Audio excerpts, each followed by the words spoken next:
malaki bang, siguro, pagbabago din po sa mga nakalipas na buwan, Sir Sunny, sa pananaw po ng mga kababayan na po natin? Dahil siyempre itong, survey na ito Mm, conducted po simula po nung September 24 hanggang mm, noong, September, 30 po. Marahil isa po kayang, factor din po mm. doon, Sir Sunny, yung parang naisip ng mga kababayan natin na, parang patapos na yung taon pero parang wala pong, nangyari sa kanila sa buong 2025 po?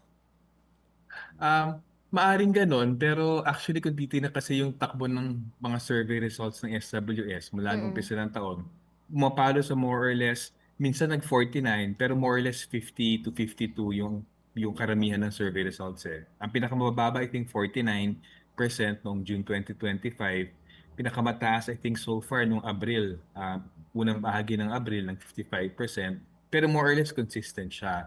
So para sa amin mukhang mas puwedeng panghawakan actually na kalahati talaga ng mga pamilya sa Pilipinas, humigit-kumulang 14 na milyon ay talagang kulang kanilang kinsa pang-araw-araw.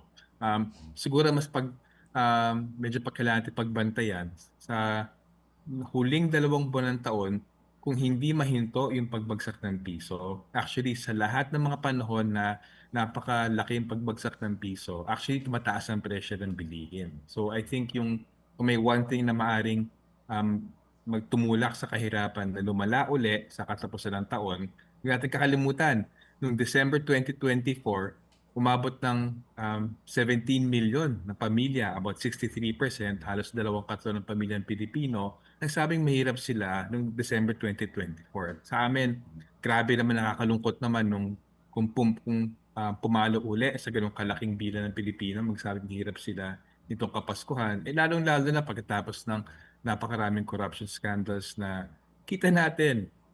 Kaya kinakapos ng gobyerno para sa pondo, sa mga serbisyo, kasi may mga nagbubulsa. So ano 'yan, siguro dagdag na, pampagalit sa atin nitong Kapaskuhan.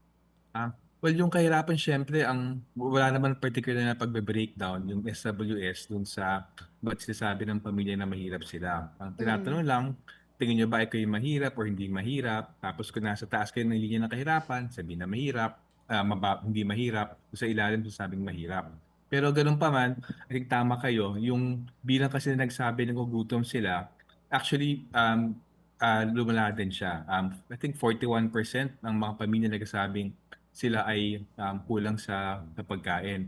At unfortunately kung ipagtabi natin dun sa datos na nilabas ng United Nations, yung Food and Agriculture Organization, nung nakaraang linggo lamang, actually nakuwenta nila 38 million na Pilipino ay sinasabi nilang moderately or severely food insecure. At actually nakakagulat, 51 milyong Pilipino daw ay kulang ng pambili ng pagkain para sa masustansyang, diet. So sa amin kung walang perpektong survey. Tingin ko kailangan maging malinaw dun.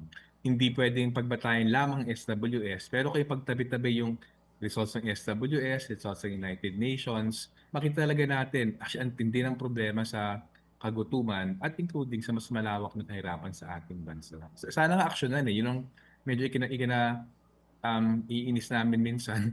Si Pangulo Marcos sa SONA niya, yung pambungad niya, maganda ang ekonomiya. Iniisip namin, ba't naman niya sasabihin maganda ekonomiya samantalang ang dami-daming nagugutom, naghihirap at kulang ang trabaho.